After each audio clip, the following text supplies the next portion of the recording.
Hello guys, તો આપણે નીકળી ગયા છે ડીએમએ જવા માટે. તો ગાઈસ રસ્તામાં પેટ્રોલ પંપ પણ આવી ગયું હતું. પછી આગળ ગયા ને તો રસ્તો સુનસાન હતો ગાઈસ.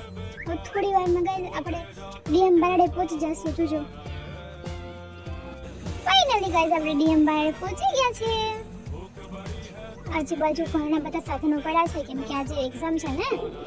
પછી મારા હસબન્ડ મને આગળ મૂકી ગયા હતા ડીએમએ. છેક ડીએમએ મૂકવા આવ્યા હોય. પછી ડીએમએ અંદર આવી ગયા હતા ગાઈસ. આપણે અડકે પડકે એટલા બધું જોઈ લીધું. પછી અહીંયા તો ડીએમમાં પાણીની મોટરનું કંઈક કામ ચાલુ હતું. બધા કામ કરતા હતા અને થોડું ઘણું વાંચતા હતા, ભેગો નાસ્તો કરતા હતા. ગાઈસ આપણી સામે એક કાગડો બેઠો હતો ને તો આપણે એનો વિડીયો શૂટ કરતા હતા તો આપણે જોઈને ભાગી ગયો. પછી તો ગાઈસ આપણી એક્ઝામ પૂરી થઈ ગઈ તો આપણે ગોલા ખાવા આવી ગયા હતા. આપણે બેન કરી એ પણ ખોડિયાલ ગોલામાં. પછી આપણે ગોલા પણ ખાઈ લીધા. સો ગાઈસ આજનો વ્લોગ તમને કેવો લાગ્યો મને કોમેન્ટમાં જણાવજો.